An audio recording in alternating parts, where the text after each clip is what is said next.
Hello बच्चों, कैसे हाल चाल है बेटा। तो बच्चों हम लोग स्फेयर के अगले वीडियो पर बेटा आ गए हैं। मैंने बताया था जब मैं बाहर निकला हुआ हूँ और आजकल पेपर और पेन पर वीडियो बना रहा हूँ। बहुत जल्दी बेटा मैं बोर्ड पर वीडियो अपलोड करूँगा। टेंशन बिल्कुल नहीं पालना बच्चों, सब कुछ समझ में आएगा। और आज बेटा हम लोग स्फेयर का एक बहुत बहुत बहुत इंपॉर्टेंट कॉन्सेप्ट पढ़ने वाले हैं और ये है बच्चों plane section of a sphere. देखो बेटा, स्फेयर की पूरी प्लेलिस्ट का लिंक नीचे दिया गया है। सारे वीडियो आप स्फेयर के पढ़िए। कोन एंड सिलेंडर मैंने पढ़ा दिया, उसका भी लिंक नीचे दिया गया, उसको ही पढ़िए।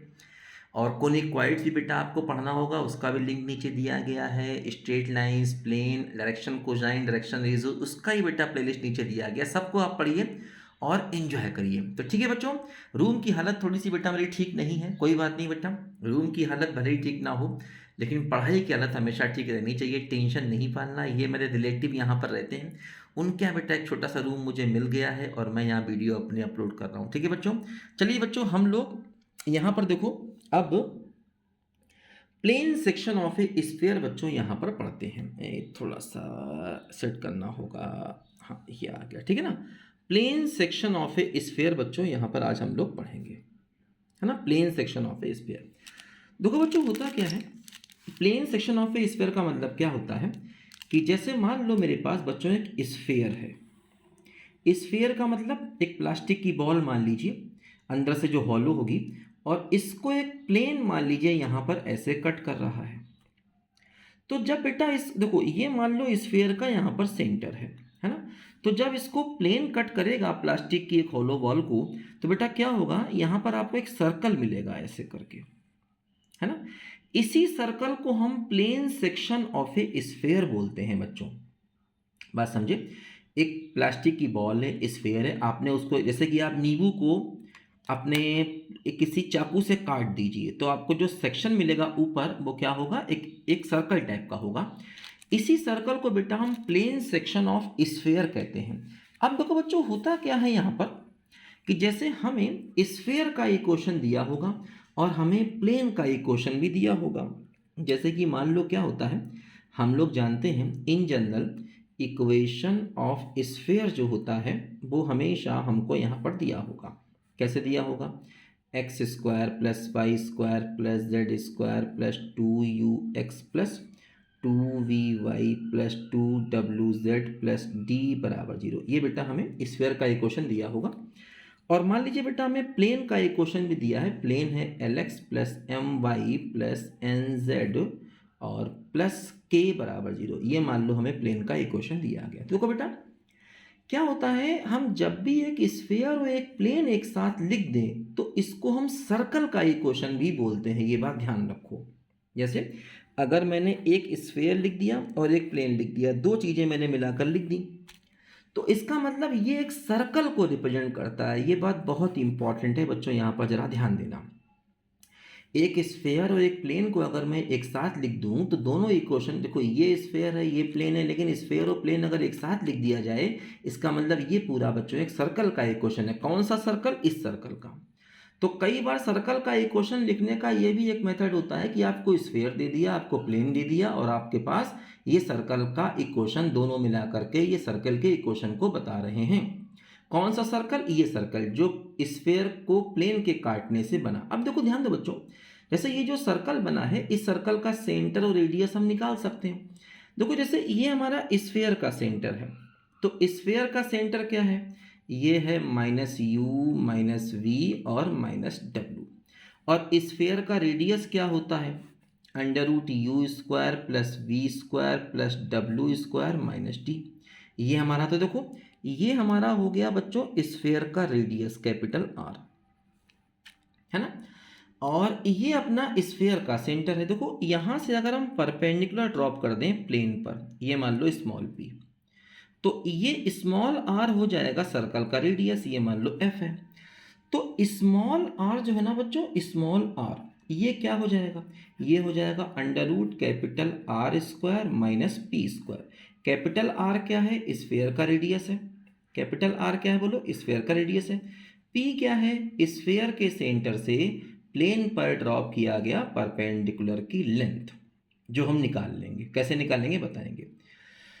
तो बच्चों अब देखो एक बात ध्यान दो, जैसे ये हमने पढ़ा है पहले भी कि मान लो अगर हमें एक पॉइंट दिया जाए x1 y1 z1 और एक प्लेन दिया जाए ax plus B Y plus सी जेड प्लस डी बराबर 0 और हमसे कहा जाए कि ये परपेंडिकुलर की लेंथ निकालिए। तो देखो परपेंडिकुलर की लेंथ का फार्मूला क्या होता है, mod of ax1 plus B y one plus C z one plus d upon under root a square plus b square plus c square. ये होती है अपनी किसी पॉइंट से प्लेन पर परपेंडिकुलर की लेंथ को निकालने का फार्मूला। समझो ध्यान से बच्चों। तो यहाँ पर हमें सेंटर मालूम है, सेंटर सर्कल का मालूम ही है हमको, इससे हम इस पर लेंथ ऑफ परपेंडिकुलर निकाल लेंगे इसी मेथड से। तो स्मॉल पी मिल जाएगा, स्मॉल पी मिल जाएगा, कैपिटल आर मालूम होगा तो आपको ये सर्कल का रेडियस मिल जाएगा। तो हमें क्या होता है, इसके सवालों में स्फेयर और प्लेन दिया जाता है, हमें सर्कल का इक्वेशन, सर्कल का सेंटर और रेडियस हमेशा हमको चाहिए होता। अब देखो एफ क्या है, एफ है सेंटर ऑफ सर्कल। अब ये जो एफ है इसको भी निकालना होगा। देखो कैसे निकालेंगे, सी हमको मालूम है, सेंटर ऑफ स्फेयर मालूम है, प्लेन मालूम है, तो हमें सी से ये जो परपेंडिकुलर ड्रॉप किया गया है इसका फुट ऑफ परपेंडिकुलर चाहिए। तो एफ क्या है, एफ है foot of perpendicular from centre of sphere, ठीक है, टू प्लेन। तो ये भी प्रोसेस मैंने सिखाया था पहले आपको कि किसी पॉइंट से किसी प्लेन पर अगर हमें फुट ऑफ परपेंडिकुलर निकालना हो तो कैसे निकालते हैं, ये भी एक प्रोसेस है, मैं तुमको बताऊंगा। हालांकि इसका एक शॉर्टकट फार्मूला भी होता है फुट ऑफ परपेंडिकुलर निकालने का, लेकिन एग्जाम में शॉर्टकट फार्मूला यूज़ नहीं करना। जो प्रोसेस मैं बताऊंगा, हाँ, इस परपेंडिकुलर को निकालने का ये फार्मूला हमेशा यूज़ करेंगे। पर तो P निकल आएगा कैपिटल आर, तो स्मॉल आर सर्कल का रेडियस, और सेंटर मालूम है, प्लेन मालूम है, तो एफ, एफ क्या है, सी से फुट ऑफ परपेंडिकुलर किस पर, प्लेन पर। तो सर्कल का सेंटर एफ हो गया और रेडियस स्मॉल आर हो गया। दोनों चीज़ें हम सर्कल के बारे में यहाँ पर निकाल सकते हैं। कैसे निकालेंगे मैं तुमको एग्जाम्पल की हेल्प से बताता हूँ। ध्यान रखना बच्चों कि जब भी एक स्फेयर और एक प्लेन दिया जाए तो समझ लेना एक सर्कल दिया गया है और इसी सर्कल को प्लेन सेक्शन ऑफ स्फेयर भी कहा जाता है। अच्छा एक बात और ध्यान रखना, अगर ये प्लेन इस स्फीयर के सेंटर से पास हो जाए तो जो सर्कल बनेगा उसको ग्रेट सर्कल कहा जाता है। और अगर वो सर्कल ग्रेट सर्कल है तो उसका रेडियस वही होगा जो स्फीयर का है और उसका सेंटर वही होगा जो स्फीयर का है। ध्यान रखना, ठीक है। तो इसमें कॉन्सेप्ट आता है ग्रेट सर्कल का। तो ग्रेट सर्कल देखो बच्चों क्या कहता है, ग्रेट सर्कल का मतलब होता है कि अगर इफ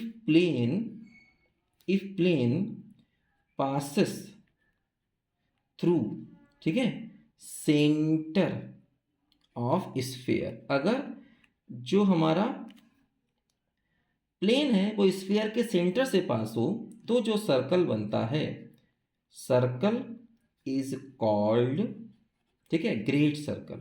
सर्कल को हम लोग ग्रेट सर्कल कहते हैं। और ग्रेट सर्कल का जो सेंटर होगा वो वही होगा जो स्फीयर का सेंटर होगा, क्योंकि वो सर्कल ऐसे बनेगा, उसका सेंटर स्फीयर का सेंटर होगा और उसका रेडियस भी स्फीयर का रेडियस होगा, है ना। तो ऐसे केस में जो सेंटर ऑफ सर्कल होगा वो क्या होगा, सेंटर ऑफ स्फीयर के बराबर होगा।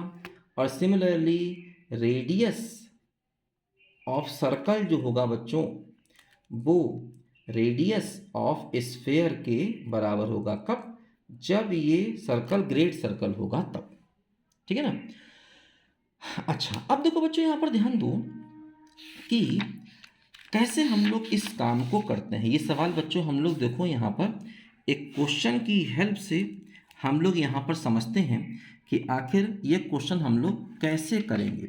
इसको हम लोग देखो एक एग्जाम्पल की हेल्प से बच्चों यहाँ पर समझने की कोशिश करते हैं। थोड़ा सा कई बार ये ब्लर आता है, ठीक हो जाएगा, 2 मिनट में, परेशान नहीं होना। ये देखो ठीक हो जा, ठीक हो जा, ठीक हो जाएगा, टच करा तो ठीक हो जाएगा। देखो कैसे हम लोग अपने क्वेश्चन को करेंगे ये बात जरा यहाँ पर समझो। देखो जैसे कि मान लो हमें एक स्फीयर दिया गया है, स्फीयर है x square plus y square minus 2y minus 4z बराबर 20, है ना। Sorry x square plus y square plus z square भी होगा, इसमें जेड स्क्वायर छूट गया है। X square plus y square plus z square minus 2y minus 4z बराबर 20, ये स्फेयर दिया गया है। और मान लो प्लेन हमें दिया गया है x plus 2y plus 2z बराबर 21, ये हमें प्लेन दिया गया। अब हमें करना क्या है, हमें वही जो सर्कल बनेगा उस सर्कल का सेंटर एंड रेडियस चाहिए। तो हमें क्या चाहिए, हमें चाहिए centre and radius of circle. Centre and radius of circle बच्चों हमें यहाँ पर चाहिए होगा।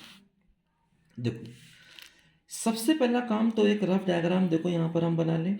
ये अपना स्फीयर है, इसको एक प्लेन ने काटा, ये सर्कल बना है ना, ये स्फीयर का सेंटर हो गया, यहाँ से परपेंडिकुलर ड्रॉप किया, ये स्मॉल p हो गया, ये इसका रेडियस कैपिटल R हो गया। देखो स्फीयर में क्या हुआ, स्फीयर में क्या हुआ समझो, स्फीयर में क्या हुआ, इसका सेंटर रेडियस निकालो, x square y square z square plus 2ux, तो 2u बराबर 0, 2vy 2v बराबर -2, 2wz तो -4 और d क्या होगा, इसको बदल लाएंगे तो d हो जाएगा -20, तो u बच्चों हो जाएगा 0, ठीक है, u हो जाएगा 0 और v हो जाएगा -1, w हो जाएगा -2 और d हो जाएगा -20, ठीक है।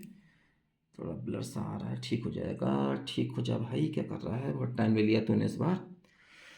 ये बेटा मजबूरी में थोड़ा मोबाइल से मैं वीडियो शूट कर रहा हूँ ना, तो मोबाइल से वीडियो शूट करने में कई बार ऐसा होता है कि थोड़ा सा ये कई बार गड़बड़ करता है, ठीक हो जाएगा अपने आप ही, ठीक है ना, टेंशन नहीं पालो। तो क्या होगा देखो यहाँ पर radius of sphere capital R क्या हो जाएगा, √u² plus v² plus w² minus d हो जाएगा।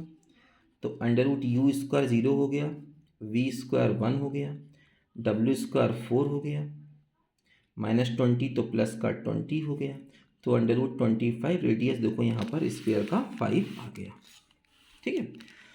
अच्छा और देखो सेंटर क्या हुआ स्फीयर का C, -u -v -w, तो -u का मतलब 0 1 और 2, -v और -w 0 1 2, ये हो गया हमारा क्या बोलो, है ना, ये स्फीयर का सेंटर हो गया। अब देखो हमें ये P निकालना है, P का मतलब इस पॉइंट से, है ना, और ये जो अपना प्लेन दिया गया इस प्लेन पर परपेंडिकुलर डिस्टेंस चाहिए। देखो प्लेन क्या है, प्लेन क्या है बच्चों, ये पॉइंट है, पॉइंट क्या है सेंटर, सेंटर कितना है 0, 1, 2, ये हमारा सेंटर है, ठीक है।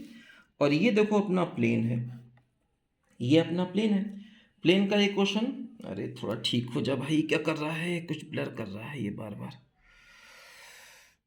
काफ़ी टाइम ले लिया इसने ठीक होने में, ठीक क्यों नहीं हो रहा बेटा, ठीक हो जा, अरे भाई ठीक हो जा, वीडियो ख़राब हो जाएगा, क्यों परेशान कर रहा है मेरे मोबाइल, ठीक हो जा बेटा।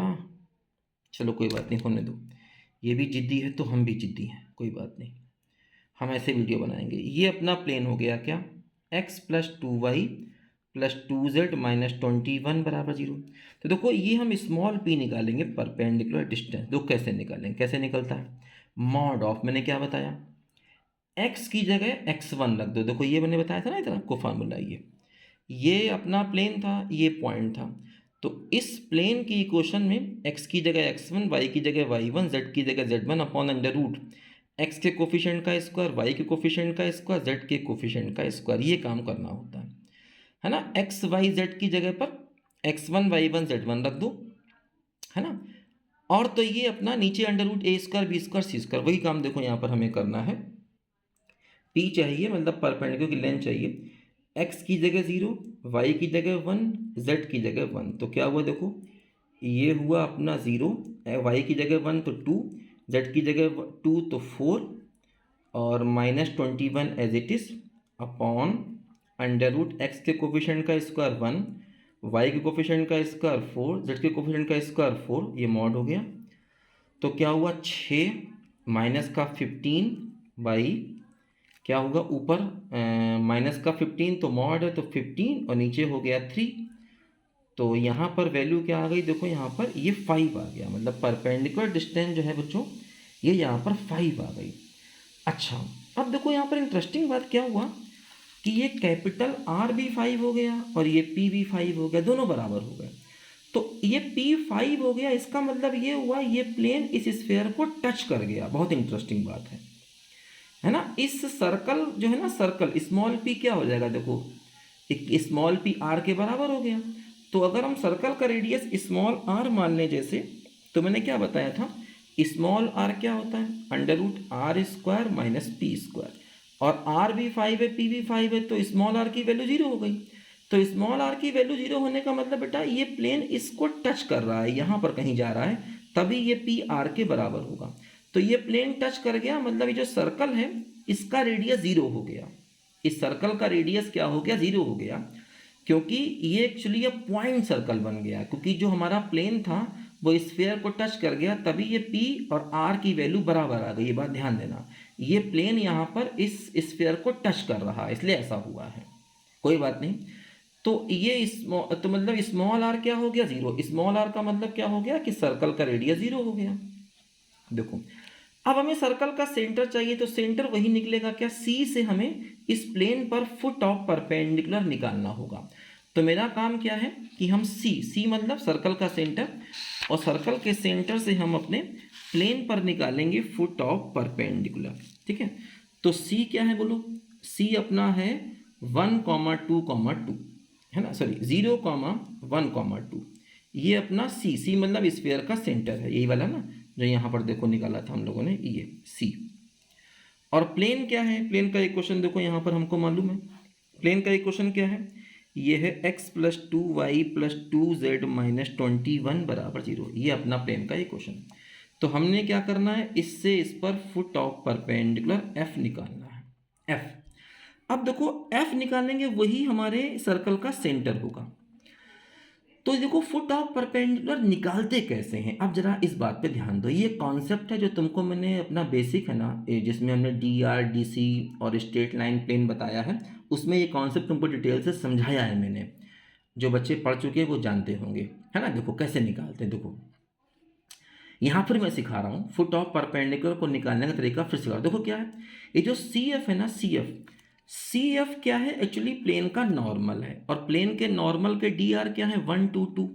तो CF का DR क्या हो गया, 1 2 2। भाई जो प्लेन में XYZ के कोफिशिएंट होते हैं वो प्लेन के नॉर्मल के डायरेक्शन रेशो होते हैं। प्लेन में XYZ के जो कोफिशिएंट होते हैं प्लेन के नॉर्मल के डायरेक्शन रेशो होते हैं। तो CF क्या है, प्लेन का नॉर्मल ही है, तो प्लेन के नॉर्मल के DR यही हो गए।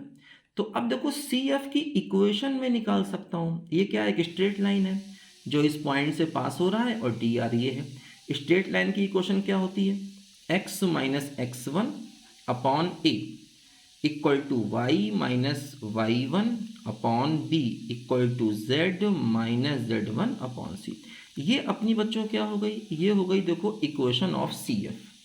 ये क्या हो गया, ये हो गया equation of CF line. CF line 0,1,2 से पास कर रही है, और CF लाइन के DR क्या है, 1 2 2। तो ये इक्वेशन ऑफ CF लाइन हो गया।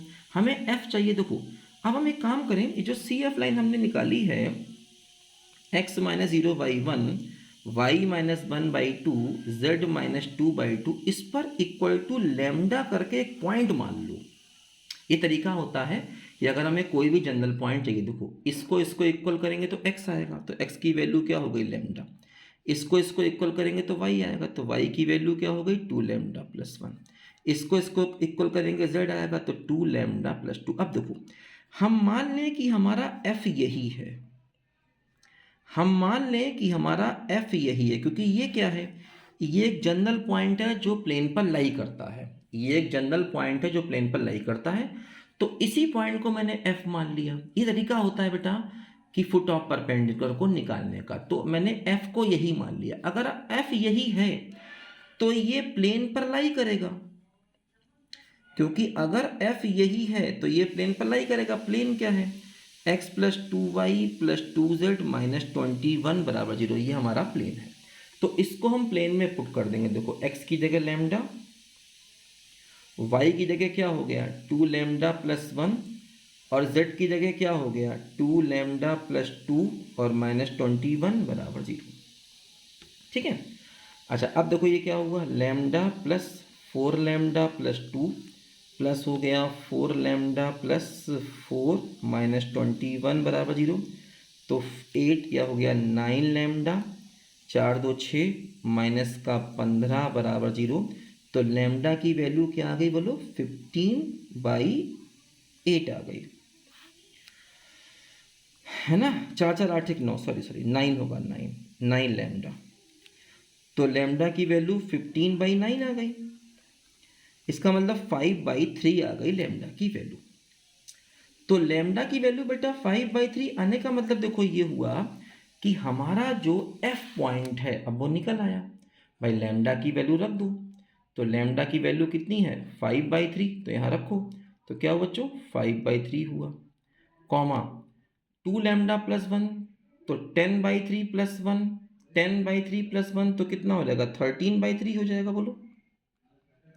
और इसी में लैम्डा रखोगे 5/3, तो 10/3 प्लस 2 तो क्या हो जाएगा, ये हो जाएगा 16/3। तो इस तरीके से बच्चों जो एफ आया ना फुट ऑफ परपेंडिकुलर, यही हमारे सर्कल का बच्चों सेंटर आ गया। तो ये फुट ऑफ परपेंडिकुलर को निकालने का मेथड होता है, हर सवाल में ऐसे ही करना है। पहले नॉर्मल इस परपेंडिकुलर लाइन की इक्वेशन को निकाल लेना, प्लेन के डी आर की हेल्प से। प्लेन का डी आर मालूम होगा, पॉइंट मालूम होगा, तो पॉइंट और प्लेन के डी आर की हेल्प से इसकी इक्वेशन आ जाएगी, है ना। इसकी इक्वेशन आ गई तो उस पर लैम्डा के टर्म में एक पॉइंट मान लिया जाएगा एक्स वाई जेड, वो पॉइंट प्लेन को सेटिस्फाई करेगा, तो उससे लैम्डा मिल जाएगा। लैम्डा की वैल्यू फिर यहाँ रखेंगे तो हमें क्या होगा फुट ऑफ परपेंडिकुलर के कोऑर्डिनेट मिल जाएंगे। यही बेटा अपना जो है वो क्या हो गया सेंटर ऑफ सर्कल हो गया। हालांकि यहाँ पर सर्कल टच कर रहा है फिर भी हम सेंटर ऑफ सर्कल को निकाल सकते हैं।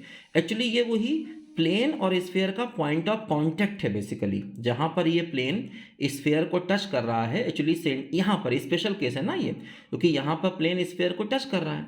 तो जब प्लेन हमारा स्फीयर को टच कर रहा है, एक्चुअली यहाँ पर ये प्लेन स्फीयर को टच कर रहा है, तो ये यही सेंटर हो गया। ये बेसिकली क्या है, ये प्लेन और स्फीयर का बच्चों पॉइंट ऑफ कॉन्टेक्ट है। तो इस तरीके से बच्चों हम लोगों ने यहाँ पर जो है वो कुछ अच्छे बेटा क्वेश्चन किए हैं। टेंशन नहीं पालना बच्चों, हम लोग यहाँ पर क्वेश्चन अच्छे अच्छे करते रहेंगे। और बहुत सी चीज़ें बेटा भी पढ़नी बाकी, हम लोग प्लेन स्फीयर के अच्छे अच्छे क्वेश्चन बेटा हम लोग देखो यहाँ पर कर रहे हैं। और आप भी घर पे इस क्वेश्चन को रिवाइज करते रहना, ठीक है। तो मैं बहुत जल्दी कोशिश करूँगा कि बोर्ड पर वापस वीडियो बनाया जाए, टेंशन नहीं पालना बच्चों, ठीक है। चलिए बच्चों मिलते हैं हम लोग ब्रेक के बाद, तब तक के लिए बाय बाय।